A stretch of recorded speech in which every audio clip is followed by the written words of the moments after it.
안녕하세요. 오늘 대덕단지는 물론이고 한국과학계에 있어서 대표적인 그러한 세 기관의 기관장님들을 모시고 좌담을 하게 됐습니다. 우리 IBS의 노도영 원장님, 그다음에 카이스트의 신성철 총장님, 연구재단의 노정혜 이사장님 이렇게 세 분 모셨는데요.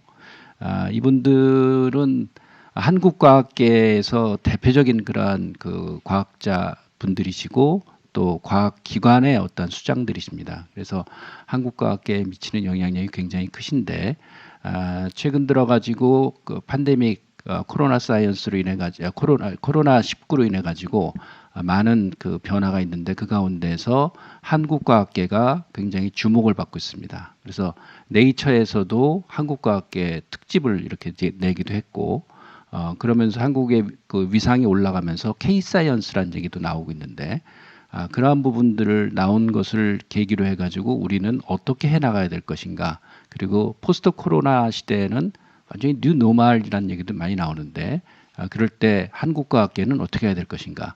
왜냐하면 결국 요번에 저희들 한국이 그 K 방역에 성공한 이유도 과학기술 때문에 그랬기 때문에 앞으로에 있어서 과학기술의 역할이나 또 해야 될 일 같은 게 굉장히 중요하지 않나 여겨집니다. 그래서 오늘 그 세 분의 기관장님을 모시고 우리 그 코로나 19 이후에 우리가 어떻게 대처해 나가야 될 것인지 또 그런 K-사이언스의 위상을 어떻게 더 우리가 높이면서 함께 협력해 나가야 될 것인지 그런 말씀 좀 들어보고자 이런 자리를 마련했습니다. 물론 저희 회사가 20년이 됐습니다. 그래서 올해 20주년 기념으로도 이런 것도 하게 된다는 것도 아울러 좀 말씀드리고요. 우선 그 우리 네이처에 나온 것을 보고 느낀 소감이 어떠신지 한번 좀 말씀을 좀 해주시면 어떨까 싶은데. 네, 안녕하세요. 신성철입니다. 오늘 아주 굉장히 귀한 자리를 마련해 대단히 감사하고요. 특별히 또 대덕넷 20주년 진심으로 이렇게 축하를 드립니다. 또 이번에 이제 이 팬데믹 19로 코로나 바이러스 19 팬데믹으로 인해서 정말 이 세계가 위기에 있는데 또 우리나라도 위기였죠. 그런데 그런 위기가 우리한테 저는 좋은 지금 위기가 되고 있다. 좋은 기회가 되고 있다. 그래서 사회자가 지금 방금 얘기했지만 우리가 K-방역, K-사이언스 여러 가지를 우리가 희망을 가지고 다시 한번 도전할 수 있는 그런 기회라고 생각을 합니다. 그래서 그런 면에서 이번에 그 위기가 우리가 이런 좋은 위기를 우리가 낭비하지 말고 잘 활용을 하면 대한민국이 도약을 하고 또 거기서 당연히 우리나라 과학기술이 크게 도약할 수 있는 굉장히 좋은 기회라고 생각을 합니다. 첫 번째 질문과 관계해서 이 네이처의 한국 특집이 이번에 이제 나왔는데 사실은 처음에 한국의 특집을 다룬 게 27년 전 1993년이었습니다. 1993년에는 사실 우리나라가 아직 중진국도 되기 힘든 그런 그 나라의 그 수준이었죠. 그때 당시에 우리 1인당 연구비가 우리 노정혜 재단 이사장님 나와 계시지만 500만 원이었어요. 그것도 잘하는 사람. 그래서 재수를 해서 500만 원 수주를 하면 굉장히 아주 축하를 받는 그런 거였습니다. 그런데 지금은 뭐 평균 1억 정도는 되는 것 같고요. 또 잘하는 그런 대학에서는 평균 5억 정도의 연구비가 되기 때문에 정말 격세지감의 그런 차이죠. 그때 그 1993년에 네이처에서 몇 가지 코멘트 한 것이 그때는 사실 온 이유가 1993년에 한국이 대전 엑스포를 개최를 했기 때문이죠.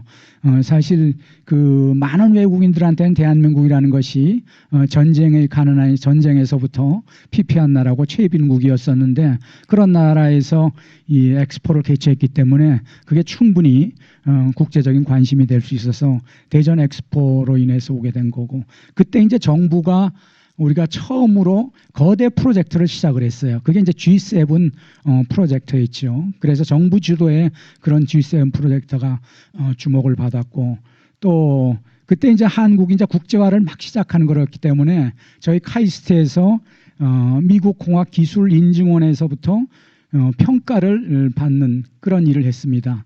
그때 제가 이제 국제 일을 좀 맡고 있었는데, 그래서 ABC라고, 그래서 한국의 이 대학, 이 또 카이스트 같은 경우가 앞으로 이 세계적인 대학이 될 수 있는 가능성이 있다, 포텐셜이 있다, 그렇게 표현을 했었어요. 그런데 이번에 이제 2020년에 보면은 한국의 그런 정부 주도의 과학기술 정책이 굉장히 그 성공해 가고 있고, 또 기초과학의 지원이 확대해서 또 IBS 같은 게 이렇게 생기게 되고, 또 그 사이 이제 대학의 역할과 기여가 굉장히 컸다는 그런 얘기를 그 이번에 이제 하고 있고, 또 이때까지의 추격 전략에서 이제는 이제 선도 전략으로 나가고 있다, 그런 그 지적들을 한 거죠. 그래서 그 27년 만에 정말 대한민국이 경제적인 기적 못지않게 엄청난 그런 과학기술의 발전과 변화와 파라다임 시프트가 있다는 것을 이번에 그 네이처에서 지적을 하는 걸 보고 저도 거기에 다 공감을 하고 또 굉장히 그 자부심을 느끼게 됐습니다. 역사를 아시는 가운데서 말씀해 주시니까 한결더 실감이 나네요. 그때 500만 원 잊었다고요. 어떻게 또 우리 노정희 이사장님 말씀 좀 주시겠습니까? 신 총장님께서도 말씀하셨지만 그 네이처가 우리나라를 특집으로 다룬 게 27년 전이고 27년 만에 다시 한국을 특집으로 다룬 건 굉장히 그 사이에 그 시간 간격이 굉장히 많이 뜬 그런 것 같아요.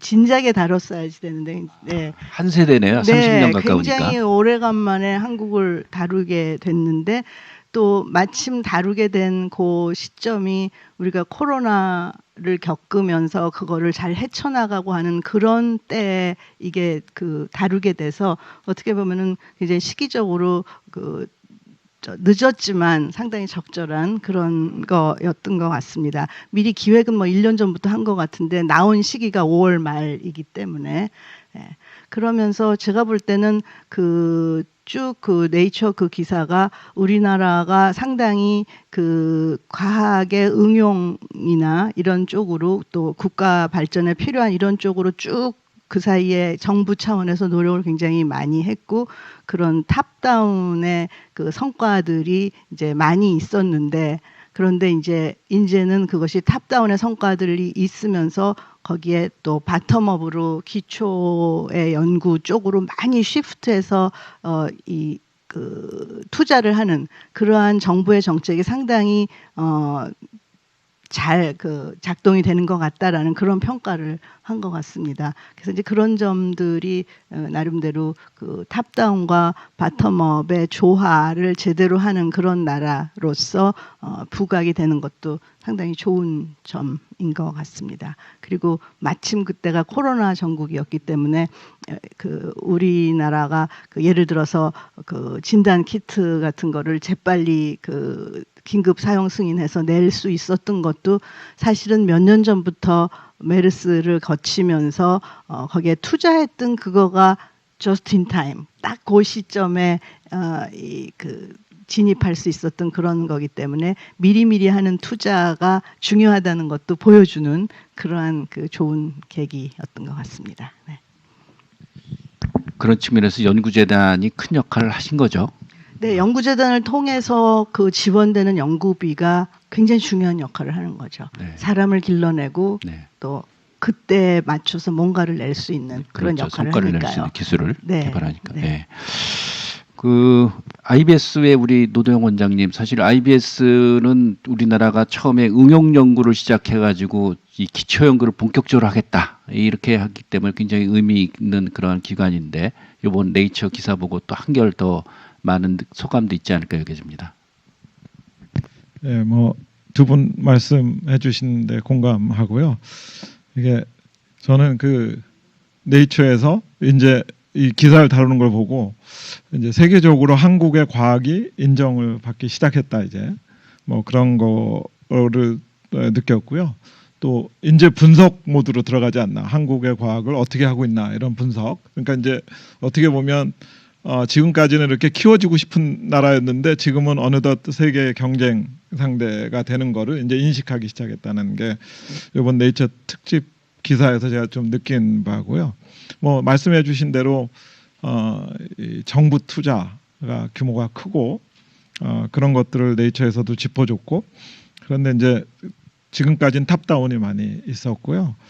이제 정부 투자가 이제 어떤 기술 분야, 지금 뭐 AI나 뭐 머신러닝이나 뭐 이런 그 4차 산업혁명하고 관련된 기술 분야의 경쟁력을 높이는 목적을 가지고 투자가 많이 됐었다는 얘기는 어떻게 보면 아직도 추격형의 투자가 많이 이루어지고 있다는 걸 간접적으로 좀 시사하는 것 같고요. 그러나 이제 최근 현 정부 들어서 NRF 중심의 바텀업 쪽에 방점을 둔 거는 이제는 이제 선도형에도 투자를 하는 것이 국민적으로 공감대가 이루어졌다는 것을 좀 보여주는 것 같습니다. 거기서 좀 흥미로웠던 분석 중에 하나가 이제 뭐 총장님이나 저는 물리학자인데 저희가 이제 제가 무슨 뭐 NRF의 투자 이게 그 뭐 저희 국가심에서 이렇게 분석을 할 때 보면 바이오 쪽에 투자를 굉장히 많이 한다고 생각을 했었거든요. 근데 그 그래프를 보면 미국하고 우리하고 정반대. 한국은 피지컬 사이언스, 거기서 피직스를 얘기하는 게 제일 많고 화학이 그 다음이고 거의 비슷비슷하지만 바이오는 상대적으로 굉장히 적은 상대 거기 분석이. 근데 미국은 바이오가 제일 많고 화학이 그 다음, 물리가 그 다음이었거든요. 그래서 이게 또 그 뭐 의도가 있었는지 없었는지 모르지만 제가 느꼈을 때는 바이오에 대한 상대적 투자가 적다. 이런 것도 좀 인정이 됐던 것 같고요. 또 이제 저희가 IBS에 관한 기사를 보면 굉장히 조심스럽게 거기서도 다루는 것 같아요. 일단 2019년에 IBS가 집중적으로 이렇게 뭐 정부의 감사를 받았다. 이제 그게 어떤 의도였던가를 얘기를 하면서 상당히 조심스럽게 얘기를 하면서 어떻게 보면 한국 정부나 이런 국민에게 이제 그렇게 좋은 방향 아니다라는 암시가 좀 있었던 것 같고요. 그러면서도 이제 저희 IBS에 대한 분석, 또 네이처 인덱스 중심으로 분석을 하면 이런 투자가 굉장히 유효하다는 거를 좀 강조해주고 싶은. 그래서 저는 이번에 네이처 특집 보면서 이제 뭐 저도 어느덧 이제 시니어 과학기술자로서 좀 자부심이 생겼고요. 또 저희 기관으로서는 더 잘 운영해서 초심에 세웠던 그런 방향을 밀고 나가는 게 또 세계적으로 저희 기관이 해야 될 미션이 아닌가 그런 느낌을 받았습니다. 네, 한 번 더. 네. 노 원장님 말씀하신 것처럼 그 국가별로 어떤 쪽에 논문들이 많이 나오고 투자가 많이 되는가 그 도표를 만들어서 크게 작게 한 그 데이터를 보면은 진짜로 우리나라는 그 지구과학하고 생명과학이 상대적으로 그 피지컬 사이언스, 그러니까 이학이나 공학 그쪽에 비해서 확 적은 이제 그런 그러니까 다른 그런 경향이 분명히 있어서 앞으로 그런 쪽에 더 많은 투자가 이루어져야 되겠다라는 이제 그런 시사점이 분명히 있는 것 같습니다. 그리고 제가 이제 이 네이처의 그 기자가 인터뷰를 이제 요청을 해서 그래서 한 4월쯤에 이제 인터뷰를 요청을 하는데 여러 가지 기초과학이나 뭐 그 탑다운의 그 국책과제 성과 뭐 이런 거를 물으면서 그러면 기초 연구를 한 성과의 구체적인 거를 좀 달라고 얘기를 주문을 받았는데요. 상당히 제가 애매했죠. 네, 답을 하기가 굉장히 쉽지가 않았어요.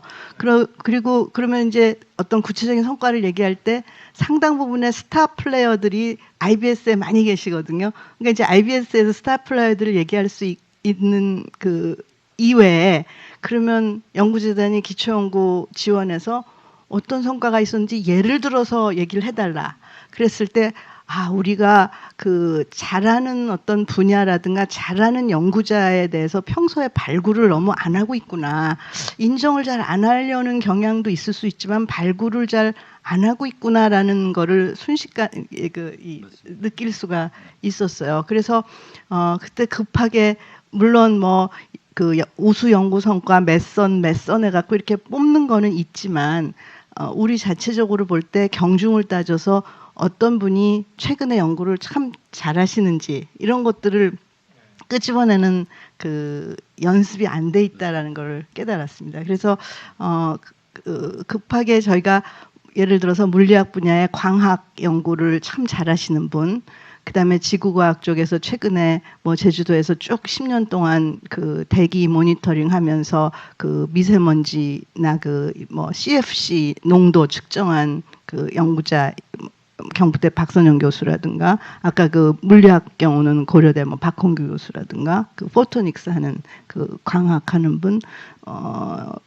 뭐 그런 식으로, 또는 그 생명과학의 경우는 뭐 예를 들어서 그 광주과학위원회 뭐 전장수 교수님이 굉장히 오랫동안 연골이나 그 골관절염 연구를 해오시면서 콜레스테롤 대사가 그 원인이 될 수 있다, 이런 것들을 쭉 밝혀온, 예를 들어서 그런 연구들을 그 제가 그 기자한테 그 내용을 드렸거든요. 그랬더니 그 내용들을 거기에 쓰셨더라고요. 예를 들어서 이런 성과가 있다. 그래서 이런 어떤 특정한 성과들을 우리가 계속 발굴해서 스토리텔링을 하는 그런 것들을 많이 해야 되겠다라는 거를 이번에 저도 인터뷰를 하면서 깨달은 점입니다. 그래서 아마 이게 타이틀이 이제 K-사이언스인데, 아마 이제 10년이나 20년 후에는 한국에서 어떤 새로운 학문이 나왔다, 어떤 새로운 디스커버리가 나왔다, 그런 얘기를 할 수 있을 것 같아요. 근데 이제 지금은 어떤 면에서는 남들이 하는 일에서 이제 다 잘하는 거죠. 다른 나라에서 오리진이 있고 새로운 아이디어가 나왔는데 그걸 추격을 하면서 세계적인 업적을 하고 사이테이션이 많은 거고, 여기서 진정으로 새로운 뉴 아이디어와 새로운 세부 학문 분야를 치고 나가서 하는 거는 아직은 이제 꽃이 안 핀 거란 말이에요. 그런 면에서 이제 10년, 20년 후에는 우리가 다시 좌담회를 할 수 있을지 모르지만 그때쯤에는 그런 구체적인 예들을 더 강하게 이해할 수 있고, 지금은 아마 이제 K 테크놀로지, K 첨단 산업, 이런 것들은 우리가 이제 얘기를 할 수가 있죠. 그래서 그거는 좀 시간이 걸릴 거라고 생각을 해요. 에피소드만 하나 말씀드리면, 이사장님 기억하실지 모르겠는데 뭐 한 2달 전인가요? 정부 전 장관님을 이사장님 초청하셔가지고 식사를 하는데, 이제 그게 아마 그 선도연구센터 30주년 SRCRC 그거 했는데 그 질문하셨어요. 30주년에서 나온 대표적인 성과가 뭐냐? 이사장님께 질문하셨는데, 이제 제가 그 자리에서 제발 IBS에서 나온 거는 물어보지 마시기를. 그리고 저도 돌아와서 진짜로 대표적인 게 뭔가를 고민을 하기 시작했었거든요. 그래서 그런 이그샘플도 상당히 중요한 것 같습니다. 그러니까 대외적인 시선이 있다는 거는 굉장히 좋은 것 같아요. 그걸 통해 가지고 나를 다시 한번 되돌아볼 수 있고, 또 앞으로의 어떤 좌표를 정할 수도 있지 않을까, 그런 측면에서 이번에 네이처에 나온 게 의미가 있지 않나 좀 여겨지는데요.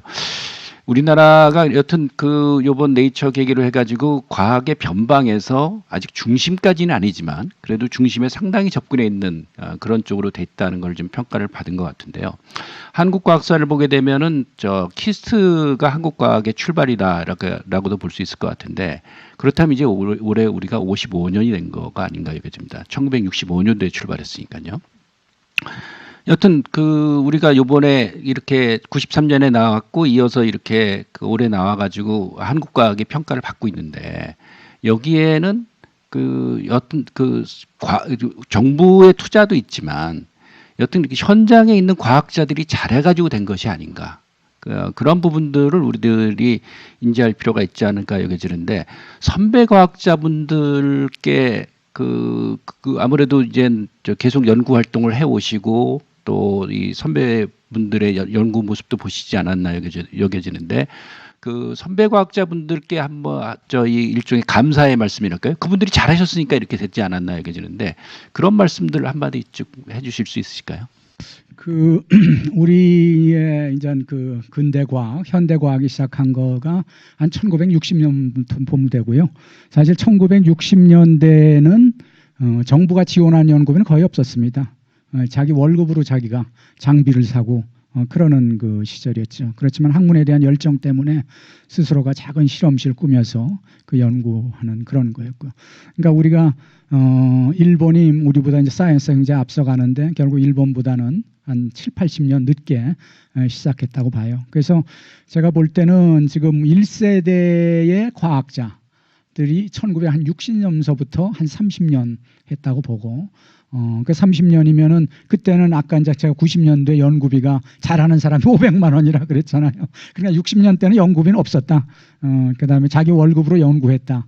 그런 분들의 학문에 대한 열정, 또 그 학문에 대한 그런 끈기, 인내 이런 것들이 있었기 때문에 1세대의 그 선배 과학자들이 대한민국의 학문에 뿌리를 내린 거죠. 뿌리를 내린 거고 그 뿌리 위에서 우린 이제 뭐 여기 2세대 이제 우리 과학자로 생각할 수 있는데 80년, 90년대에서부터 이제 연구를 시작한 거죠. 그래서 한 2020년까지. 그래서 거기서 지금 나무가 이제 자라는 거죠. 그러니까 우리는 지금 나무에 해당되는 그렇게 생각하면 되고 그다음에 한 2020년부터 한 30년 지나면 그러면 이제 거기서 꽃이 피고 열매를 맺을 거라고 생각을 해요. 그래서 저는 이제 과학의 3세대론을 많이 얘기한다고요. 그래서 처음에 학문을 심는 1세대, 거기에 나무가 자라는 2세대, 그 다음에 거기서 꽃이 피는 3세대다. 그런 면에서 1세대에 뿌리가 없었으면은 이가 나무가 자라지 못하고 꽃도 필 수가 없는 거죠. 그런 면에서는 정말 그분들의 업적 자체는 지금 보면은 보잘것없지만 그렇지만 그분들의 학문에 대한 열정과 끈기와 노력 그거는 그 굉장히 높이 평가를 해야 되고 그런 DNA가 결국 우리 2세대 학자들한테 와서 그래도 우리는 이제 뭐 여기서 잘하는 사람도 국제적으로 다 알려주고 그러는 거고 그 다음에 이제 이걸 받아서 다음 젊은 지금 학자들이 이제는 세계를 선도해 나가는 그런 사이언스를 만들 수 있다고 생각을 해요. 그래서 하여튼 1세대 학자들한테 감사를 드리고 우리가 국가과학기술 유공자들이 있잖아요. 그거는 정부가 너무 이렇게 잘 하시고 저도 유공자 할 때가 특강도 하고 그랬었는데 정말 존경스러운 그런 면들이 많지요. 그렇습니다. 그분들이 유치과학자라든가 이분들이 오셔가지고 굉장히 좀 열악한 환경 속에서 이렇게 연구를 해온 그런 대목들이 있지 않나 그러는데 우리 저 노 이사장님이나 노 원장님 말씀 좀 부탁드릴까요? 저희 제가 대학교 다닐 때 지금 생각해 보면 이제 제가 80년대 초반에 다녔으니까요.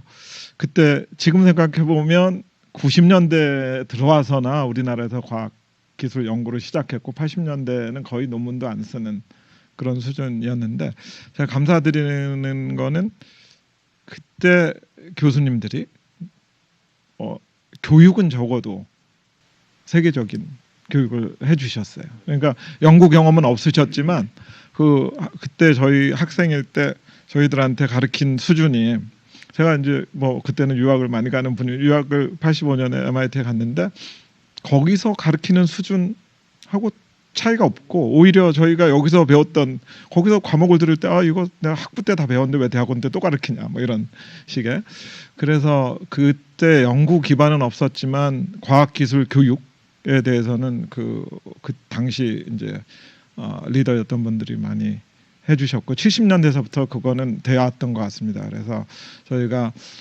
제대로 된 기초 교육을 받았다는 게 굉장히 중요했던 것 같고요. 또 이제 그 정근모 장관님 만났을 때 제가 느꼈던 게 이제 카이스트를 만들기 위한 터만 보고서를 만드셨다고 하셔서 저는 이제 돌아와서 그게 뭔지 찾아보고 그랬는데 키스트하고 카이스트를 만들었던 거 그게 우리한테는 굉장히 큰 동력이 됐던 것 같고요. 또 이제 제가 IBS의 히스토리를 이렇게 보면서 조금 이제 부럽거나 아쉬웠던 점이 카이스트를 만들 때 키스트를 만들 때 전략적인 보고서가 물론 이제 외국에서 만들고 정근모 박사님도 거기에 참여를 했지만 이제 그런 기반이 되는 거를 해주셨다는 게 저희 후배들한테는 굉장히 크게 도움이 됐던 것 같습니다. 그래서 지금 1세대에서 그렇게 기반을 만들어 주신 것 같고요. 이제 총장님 말씀하신 대로 2세대 되면서 이제 세계적으로 경쟁할 수 있는 어떤 기반 그러니까 정부의 연구비 지원 제도라든가 혹은 뭐 저희 핵심 연구 시설 뭐 우리 뭐 중성자 하나로라든가 뭐 방사능 가속기자 이런 것들을 만들어 가면서 경쟁력을 점점 갖추어 왔고 다음 세대에서는 말씀하신 대로 디스커버리를 우리가 이루어낼 수 있는 이제 그런 쪽으로 발전할 것 같습니다. 그래서 초창기에 그렇게 적은 수에 이렇게 또 뭐 성견지명을 갖고 계신 선배 과학자들께 감사드리는 게 아주 원부에서 이런 기반을 갖출 수 있는 교육과 기관을 만들어 주셨다는 거에 대해서 감사드립니다. 노정희 사장님 좀. 제 생각에도 그 1세대 과학자들은 정말로 아무것도 없는 데서 뭔가를 해야 되는 그게 얼마나 힘드셨을까라는 거를 상상을 할 수 있는 것 같아요. 그래서 그분들이 보여줬던 그야말로 아무것도 없는 데서 뭔가를 무에서 유를 만들어내려는 그런 어떤 생활의 태도, 과학을 대하는 태도 이런 거가 그 후배들한테 많이 좋게 전수가 된 거가 참 감사한 점이라고 생각합니다. 그럼 지금 여기 있는 저희들이 2세대라고 말씀하셨는데 아마도 90년대 뭐 80년대 말이든 90년대 초부터 이 책임을 맡는 역할, 피아의 역할을 하면서 쭉 그 성장한 연구자들인데 이제 이 연구자들도 또 물러설 때가 가거든요. 그러면은 이 2세대들 중에서 정말로 그 학문의 일가를 쭉 이룬 그러한 사람들을 또 계속해서 우리가 차세대를 위한 하나의 롤 모델로 계속 그런 분들도 계속 발굴을 하는 그런 노력이 필요하지 않을까라는 생각을 합니다. 해방될 때 이공계 박사 수가 10명이었다 그러더라고요. 그리고 2010년도에 그 이공계 박사 수가 10만 명이라고 합니다. 그러니까는 그때 인구는 2배 변화가 있었지 않습니까? 해방될 때 2,300만이었고 2010년대에는 우리가 한 5천만 정도 됐는데 박사 수는 10,000배가 늘어났어요. 인구는 2배인데 박사 수는 10,000배. 이거는 왜 그러냐? 결국은 국가를 만들면서 과학기술이 중요하다는 데 인식을 하고 과학기술 인재를 키웠기 때문에 그런 것이 아닌가 여겨지고 그 과정에서 이제는 말씀하신 것처럼 1세대 과학자분들이 헌신적으로 하셔가지고 이런 게 되지 않았나. 근데 사실은 잘 몰라요, 사람들이. 그 1세대 과학자분들의 어떤 분들이 계셨고 그분들이 어떤 그런 노력을 하시고 그랬는지 이 부분들이 잘 안 알려져 있고 특히 아쉬운 거는 과학계도 잘 모릅니다. 일반 국민들은 물론이거든요. 과학계도 잘 모르는데 아까 우리 이 사장님 말씀하셨지만은 과학자들에 대해서 좀 알려야 되겠다.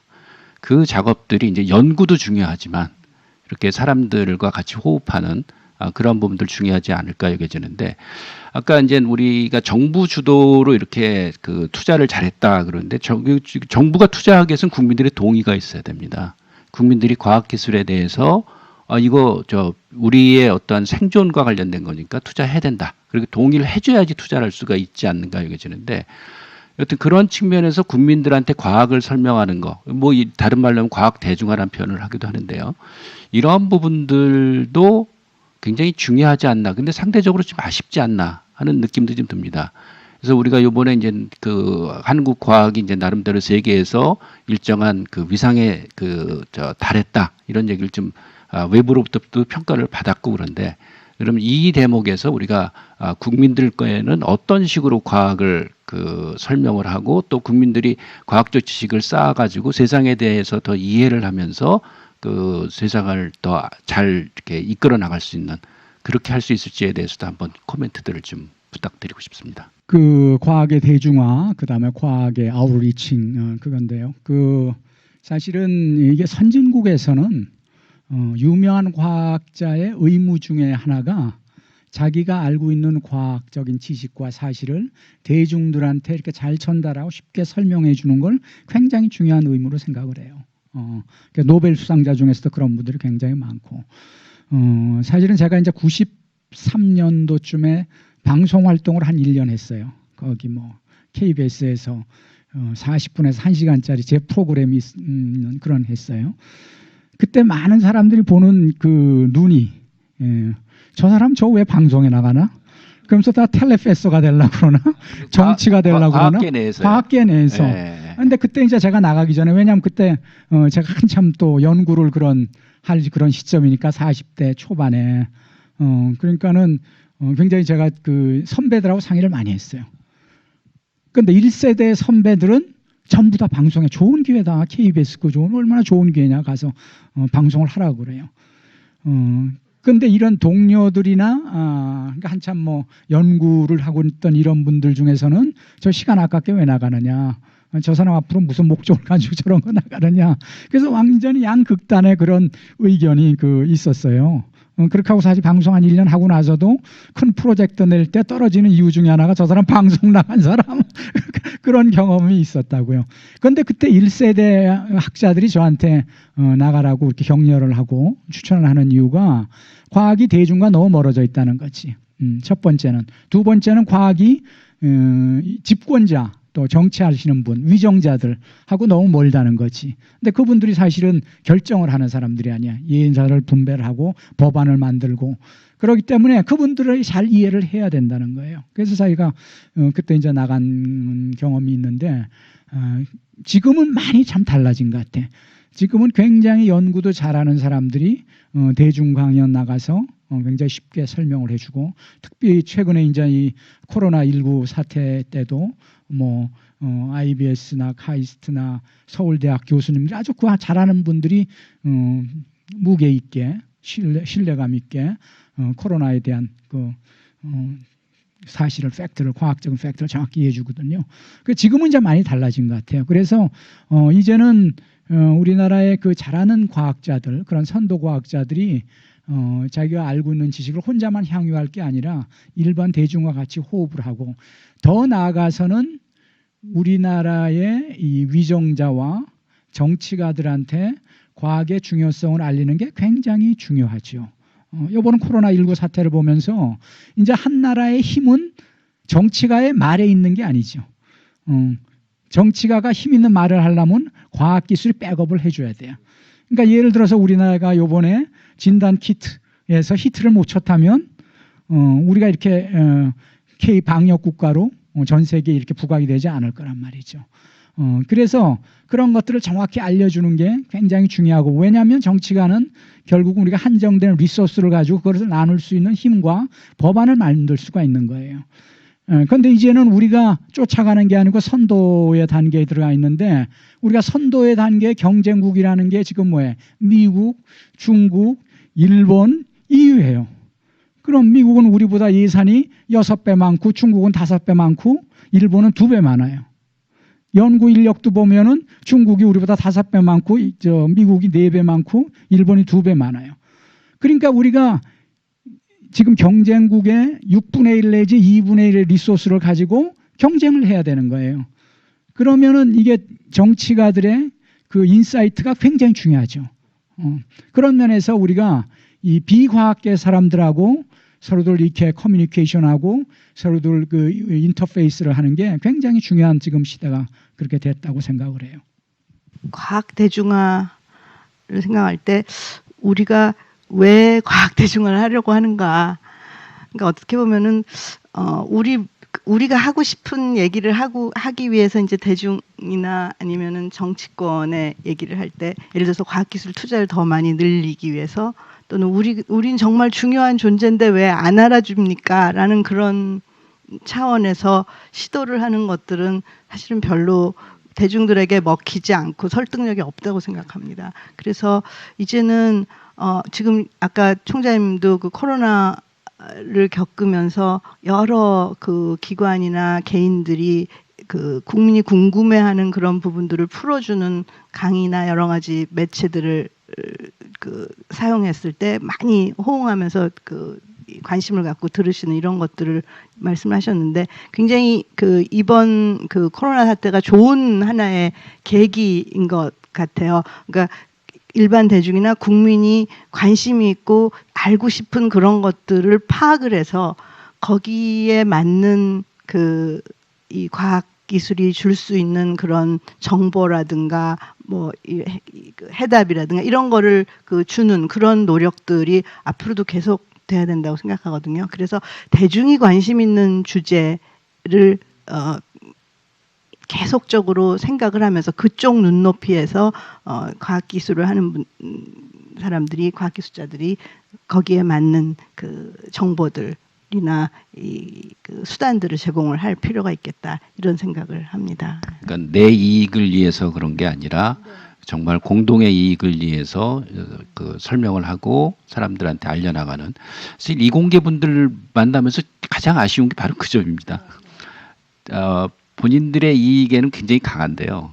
전체의 이익에는 외면하는 경우들이 좀 자주 있는 것 같더라고요. 그래서 이런 부분들은 정말 국민들과의 어떤 대화랄까, 또 내지는 의사결정권자들한테도 설득력을 가지려고 그러면은 그 부분들이 좀 바뀌어야 되는데, 이건 좀 아쉬운 대목이 아닌가. 그래서 아마 그런 측면에서도 과학계 오피니언 리더분들이 계속 그 부분들을 강조해 주시고 어떤 솔선수범도 좀 해주실 필요가 있지 않을까 여겨지기도 하는데요. 우리 그 노 원장님. 이사장님 말씀하신 게 굉장히 중요한 것 같은데, 과학 대중화를 왜 하느냐, 뭐 이런 문제들이 있는데, 저는 이게 의무라고 생각을 하고요. 이게 이제 우리 국민들의 많은 국민들이 어떤 생활이나 뭐 경제 활동이나 사회 활동할 때 합리적으로 행동할 수 있는 기반을 주는 게, 저희가 과학자들이 커뮤니케이션 하면서 국민이 과학적 팩트에 기반해서 합리적으로 판단할 수 있는 이제 그런 전체 국민들의 어떤 사고의 틀을 높여줄 수 있는 역할을 할 수 있다고 생각하고, 그게 국가의 위기가 왔을 때 그 수준에 따라서 어떤 나라에선 사재기를 할 수도 있고 어떤 나라에선 마스크를 쓸 수도 있고 이렇게 바뀌는 것 같아요. 그래서 이번에 굿 이그샘플인 것 같은데, 그러니까 저희 과학자들도 이제 대중화의 목적을 좀 더 생각을 해봐야 될 것 같고요. 지금도 뭐 많이 어떤 홍보 형식의 우리가 이런 좋은 연구를 했다, 뭐 좋은 논문이 나왔다, 여기 보면 많은 매체에 그게 나오거든요. 근데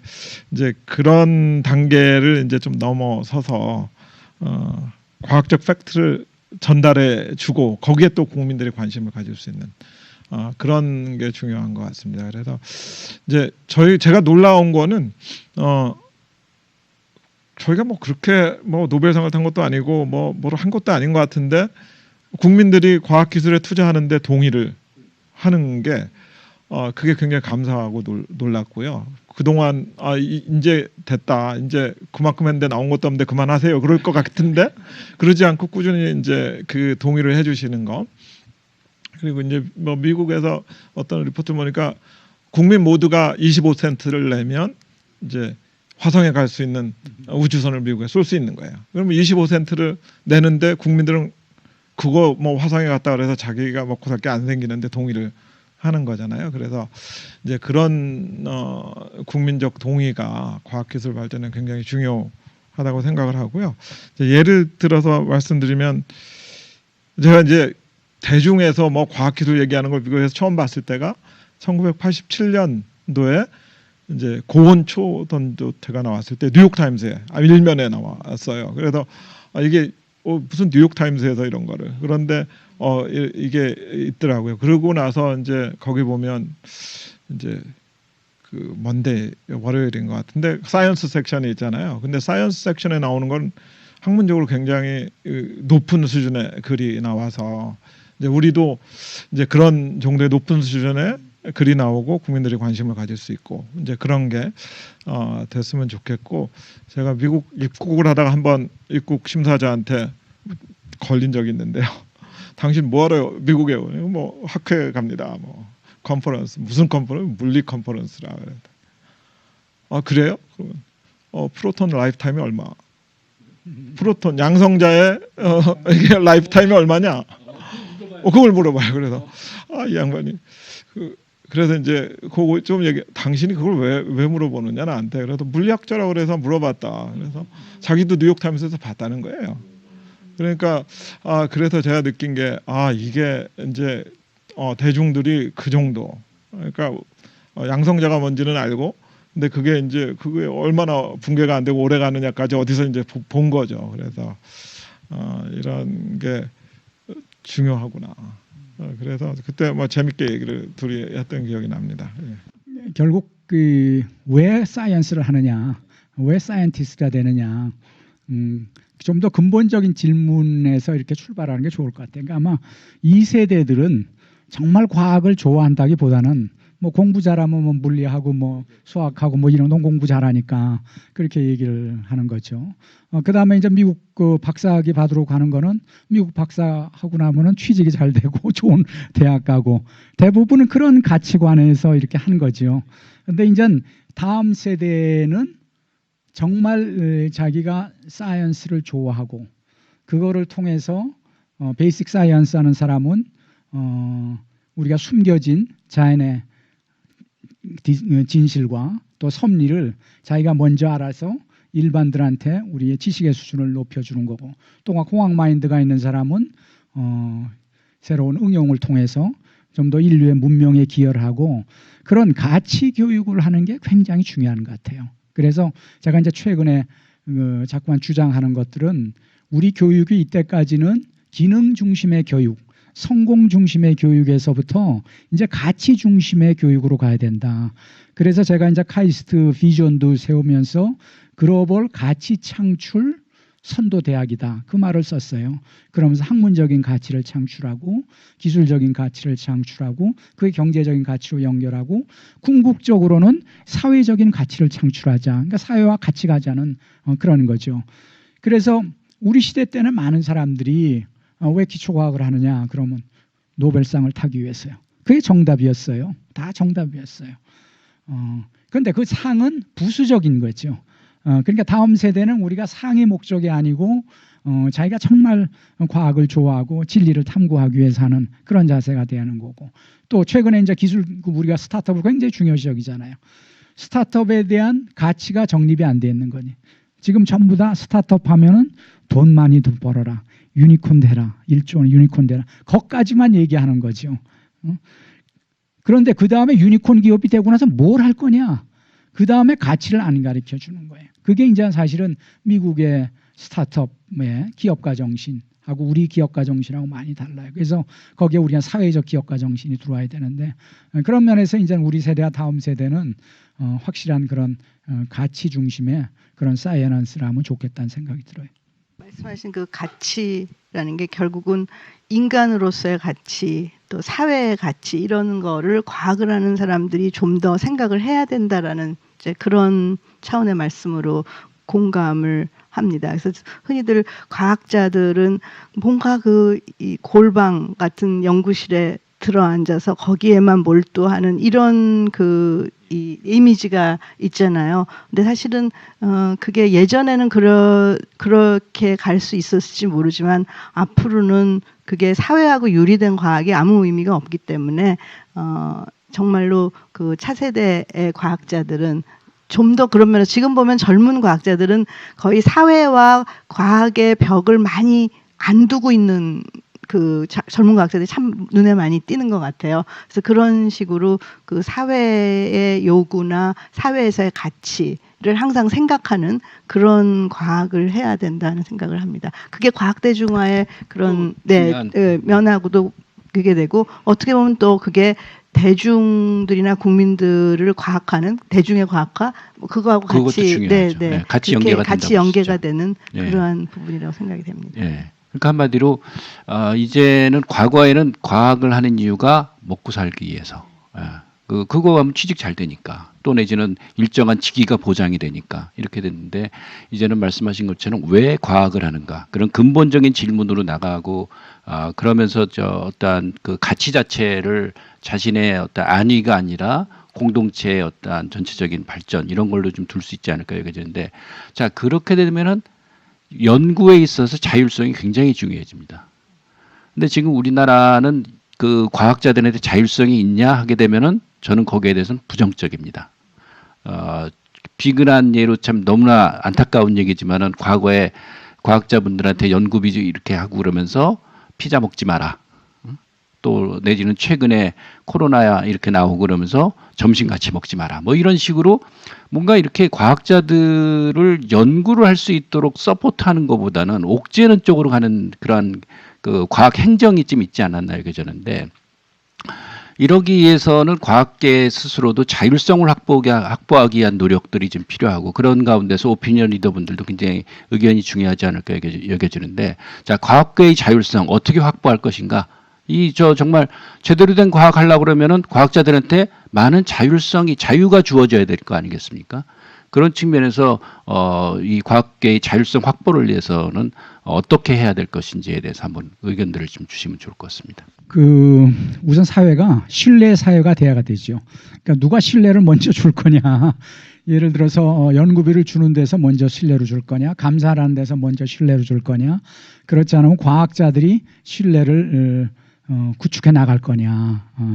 근데 이건 피차의 노력이 굉장히 필요할 것 같아요. 아무리 예를 들어서 연구비를 주는 뭐 연구재단이나 이런 데서 신뢰를 주려고 해도 과학자가 불신하면 그건 더 이상 갈 수가 없죠. 더 규제가 심한 거고, 또 감사기관이 아무리 신뢰를 주려고 해도 또 연구자로서 이탈을 하기 시작하면 줄 수 없는 거고, 또 이 연구자가 아무리 신뢰를 갖고 있어도 항상 불신의 눈으로 보기 시작하면 일단은 딱 이 범죄자 취급을 하기 시작하면 그런 과학계가 신뢰가 깨지는 거죠.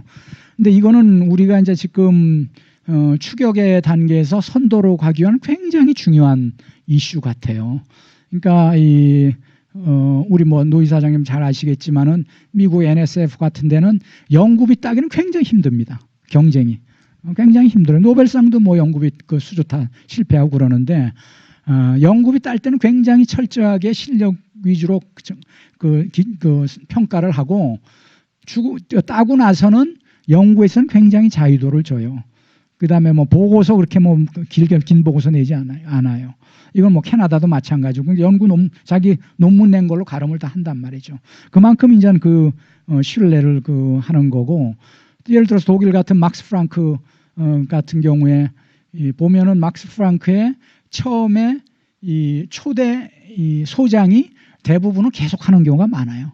20년, 30년 많다고요. 우리 노도영 원장님은 이제 뭐 5년이라고 해서 많다고 생각하는데 이거는 거기 가면 굉장히 적은 거죠. 그게 뭐냐면 처음 뽑을 때 잘 뽑고 그 다음에는 그거 운영을 전적으로 신뢰하는 거죠. 그래서 심지어는 그러더라고요. 처음에 테마하고 달라도 관계없고 결국은 아웃풋으로 경쟁력을 보여주면 되니까. 그래서 굉장히 신뢰가 중요한데 결국은 우리가 이제 이 도전 추격에서부터 선도로 가기 위해서는 도전적 연구 풍토, 시스템 이걸 어떻게든지 한국에서 구축을 해야 정말 세계적인 그런 학자들이 전 나올 수 있을 거라고 생각을 하고, 그런 면에서 우리가 지금 좀 얘기는 많이 하지만 실질적으로 도전적 실패를 했을 때, 그러니까 연구비는 많이 써놓고는 결과는 아무것도 안 나오는 거죠. 그럴 때 그 사람을 용인할 거냐? 지금은 용인을 못한단 말이에요. 그래서 연구단지에서 그런 해프닝이 한번 일어났었죠. 도전적 실패를 사례를 한번 내라고 그랬더니 사례 나고 났더니 감사가 얼마나 세게 들어가는지 그렇게 애물 먹은 그런 경우가 있었는데, 그래서 이거는 하여튼 여러 분야의 사람들이 같이 이렇게 노력을 해야 될 것 같아요. 그 다음에 이제 우리가 또 하나는 우리가 이제 지금까지 그냥 양적인 평가에서부터 질적인 평가로 가는 게 굉장히 지금 중요할 것 같아요. 양적인 걸 하는 이유가 신뢰를 못하기 때문에 논문 몇 편, 특허 몇 편 제일 편하죠. 객관적인 잣대이기 때문에. 그렇지만 이거를 질적으로 우리가 평가하는 걸 바뀌어야 되는데, 제가 이제 이걸 고민을 하면서 새로운 혁신적인 제도를 제가 카이스트에 지금 도입을 지금 하고 있습니다. 그게 뭐냐면 Singularity Professor라는 제도예요. 특이점 교수 제도. 왜냐하면 교수가 이제 학교에 들어오면 매년 평가를 받죠. 매년 평가는 주로 논문을 얼마나 냈느냐고, 논문도 수적으로 좀 평가를 하게 된단 말이죠. 그러니까 자기가 정말 큰 문제를 가지고 빅 프로브럼을 가지고 인류가 풀지 못한 난제든지 또는 새로운 학문 분야를 치고 나가는 그런 분야든지 그런 걸 하려면 10년, 20년이 지금 걸리는 거거든요. 그래서 그런 문제를 가지고 있는 젊은 학자한테 그거를 믿고 10년 동안 평가를 안 해요. 그런 10년 동안. 그 다음에 어느 정도의 연구비는 5년 동안 우리가 주려고 그래요. 그래서 이제 5년 후에 우리가 그 아이디어가 얼마나 구현이 돼가는지를 보고 구현이 계속되면 10년 주고 10년이 부족하다 그러면 20년을 주는 거예요. 그래서 이거는 굉장히 지금 아마 한국의 대학에서는 굉장히 획기적인 걸로 이게 어떻게 이제 진행될지는 잘 모르죠. 이것도 마찬가지로 결국은 이 교수의 신뢰가 굉장히 중요하죠. 그냥 내가 편한 제도를 택하기 위해서 처음 내고 그다음에 정말 학자로서의 정말 열정을 가지고 하지 않고 적당히 논다 그러면 이 제도는 무너지는 거죠. 근데 이 제도가 이제 카이스트에서 잘 성공하는 모습을 보이기 시작하면 이게 이제 다른 데 퍼지기 시작하죠. 제가 이스라엘 갔을 때 와이즈만 연구소 우리 이석봉 대표님도 갔다 오신 것 같은데 그때 와이즈만 갔을 때 와이즈만이 한 200여 명의 교수가 있는 대학원 중심의 그런 대학이에요. 그 세계적인 경쟁력이 있는 연구를 하는 거죠. 그래서 논문 사이테이션으로 봐서는 항상 칼텍하고 둘이서 경쟁하는 그런 좋은 연구를 하는 그런 대학원 중심의 연구소인데 저는 이스라엘이 우리나라의 여러 가지 규모의 한 5분의 1밖에 안 되거든요. GDP탕 연구비는 우리하고 경쟁을 하고 1위를 했다고 우리도 1위를 했다 하지만은 전체적인 규모는 20%밖에 안 되는데 그래서 전략 연구 분야가 있을 줄 알았어요. 전략 연구 분야가. 그래서 그때 그 와이즈만의 그 연구소장을 만나가지고선 이 와이즈만의 전략 연구 분야가 뭐냐? 그랬더니 의외의 답이 돌아왔어. 전략이 없는 게 전략이다. 그게 무슨 소린가? 그런데 이제 얘기를 들어보니까 자기네들은 전략 분야를 정하지 않고 TO가 나올 때 세계에서 가장 제일 잘하는 사람을 스카우트해 오려고 그런대요. 그럼 그 사람이 오면 당신이 그 연구를 성공하는데 몇 년이 필요해요? 10년이 필요해. 10년, 20년, 20년, 30년까지 준다는 거예요. 연구비는 얼마나 필요해? 연구비 원하는 데 다 준다는 거예요. 그래서 내가 거기서 힌트를 얻고 언젠가 우리나라에서 이 제도를 한번 도입을 해야겠다. 그래서 제가 이번에 싱귤러리티 프로페서를 했는데 그때 가장 중요한 게 하여튼 게 신뢰죠. 그거를 처음 시작한 총장과 교수와 신뢰가 있어. 나는 신뢰를 하고 연구를 지원하고 기관을 줬지만 그분이 신뢰를 못하면 이건 깨져버리는 거죠. 그래서 하여튼 과학계의 우리 신뢰는 과학자도 스스로 신뢰를 하려고 노력을 해야 되고 또 그거를 모니터링하는 집단도 또 신뢰를 과학자들한테 줘야 된다 그렇게 생각을 해요. 그 자율성을 얘기할 때 그 제일 중요한 부분으로 그야말로 연구비를 주고 마음대로 그 돈으로 연구를 해라. 그런 소위 말해서 그랜트 성격의 연구비의 규모가 점점 더 늘어나야 된다고 생각을 하고 있고 실제로 그런 기조하에 지금 그 기초연구의 바텀업 연구비가 늘어나고 있습니다. 그래서 아마 내년 내후년까지의 목표가 2조 5천억 원 정도 늘어나면 그렇다면은 우리는 그 실제로 대학에 있는 박사급 연구자 또는 그 일부 그 연구소에 있는 박사급 연구자들이 그 공공 영역에서는 그런 연구비로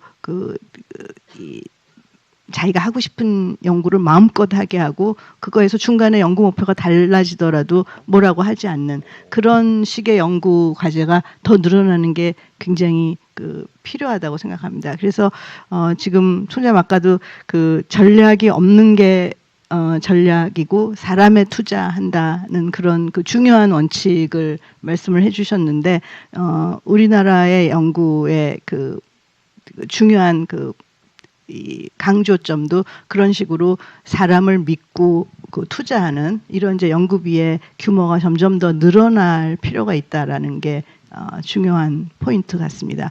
근데 이제 신뢰를 하려면 그 연구자가 책임감이 있다라는 거에 대한 신뢰가 있어야 되는데 그 연구자가 스스로가 그 자율성에 걸맞는 책임감을 가지고 할 수 있도록 그러니까 연구 윤리라든가 아니면 그 실험실의 문화라든가 이런 여러 가지 측면들이 다 이 과거의 관행을 그대로 답습하는 게 아니고 새 시대에 맞는 그러한 그 윤리 의식과 그 책임감을 가져야만 그게 신뢰랑 어떻게 보면 신뢰하고의 앞뒤 이 동전이고 자율성과 책임이 앞뒤 동전 같은데요. 이제 그런 부분들이 계속적으로 그런 문화가 확산이 돼야 될 것 같습니다. 네.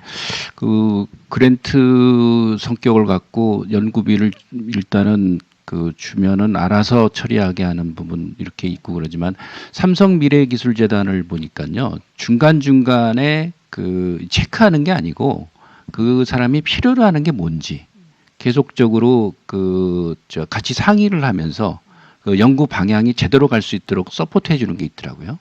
그래서 하여튼 뭔가 이게 사실 뭐 박사과정만 하더라도 아직 사회를 잘 모르는 사람이라고도 볼 수가 있을 것 같은데, 그러니까 트레이닝이 아직은 더 될 필요도 있지 않을까 여겨지는데, 그런 측면에서 적절한 가이던스랄까 이런 부분들도 좀 병행이 되면 좋지도 않을까 하는 생각이 들기도 하고 그러는데, 우리 노 원장님은 어떠세요?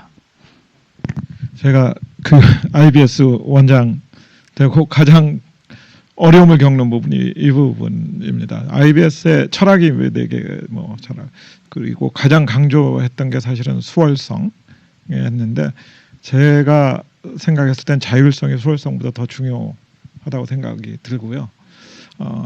지금 이제 수월성 검증보다는 자율적인 연구를 진행할 수 있게 해주는 게 기관장으로서는 굉장히 중요하다고 생각을 하는데, 지금 이 사장님 말씀하신 대로 정부의 기조가 연구재단 중심으로 바텀업 과제, 연구자 중심의 자율성을 굉장히 강조하는 것은 굉장히 바람직한 방법이고 방향인 것 같은데요.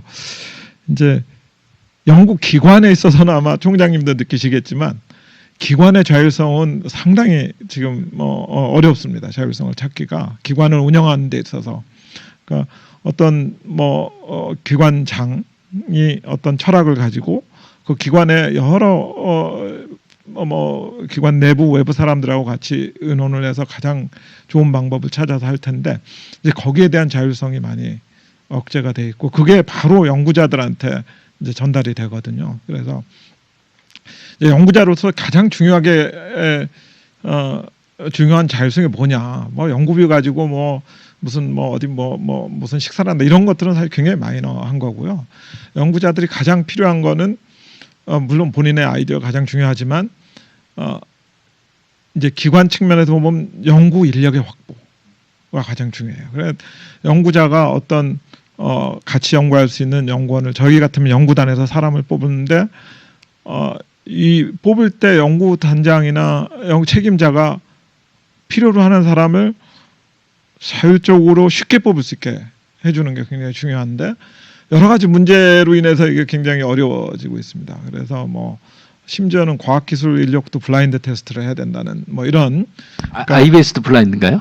여기도 그 가이드라인이 내려오고 있습니다. 그런데 저희도 이제 강력하게 리지스트를 하고 있고 계속 말씀하는데 그런 거, 포스트학을 뽑을 때도 레귤러 우리 정규직 뽑을 때처럼 무슨 절차를 지켜서 해야 된다든가, 포스트학을 뽑을 때 예를 들어서 뽑는 사람이 면접에 들어갈 수가 없다든가 이런 것들이 있어요. 이런 것들이 연구자들이 자기 아는 사람을 그냥 포스트학으로 뽑을까 봐 걱정이 되겠죠. 그렇지만 그런 경우도 있을 거고요. 그렇지만은 대부분의 경우 그렇지 않거든요. 그래서 과학기술 인력을 뽑을 때 자율성을 담보하는 거, 또 우리 연구자들은 이제 그랬을 때 책임 있게 해야 되는, 이제 한 사람이 책임을 지지 못함으로 해서 여러 사람의 자율성이 훼손되는 경우가 있거든요. 그래서 그거하고 연구비를 집행할 때 또 자율성, 이게 상당히 어렵더라고요.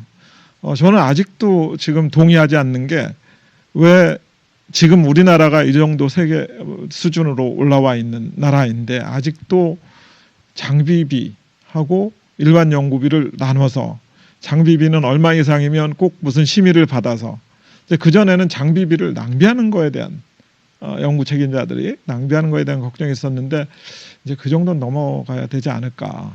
그래서 그것도 건의를 여러 번 드려봤지만 이제 이게 과학기술부 차원을 넘어서는 결정일 수가 있고요. 그래서 저는 그런 연구자가 우리나라의 경제 규모나 나라 국격쯤 되면 연구자가 내가 이게 필요해 그랬을 때 본인이 확보한 연구자가 있으면 내일이라도 가서 그냥 사갖고 올 수 있을 정도의 믿음이 좀 있어야 되는데 이제 그게 안 되니까 어떤 심의가 그걸 심의를 해야 되고 심의 날짜를 기다려야 되고 그 다음에 견적을 내야 되고 그리고 나서 구매를 하면 1년이 지나가거든요. 그러면은 당장 올해 같은 사건이 벌어났을 때 제가 2월 말만 해도 우리나라가 심각하기 때문에 미국을 그 APS 미팅을 참석 못하게 되는데 3월 말이 되니까 그게 아니고 그쪽이 더 문제. 이게 한 달 사이로 바뀌는 뭐 이런 긴급한 문제도 있을 수가 있는데 연구자들이 사실은 뭐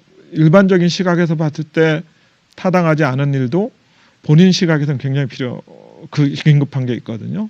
근데 그런 것들을 믿고 얼라워할 수 있는 이제 자율성이 확보됐으면 좋겠고요.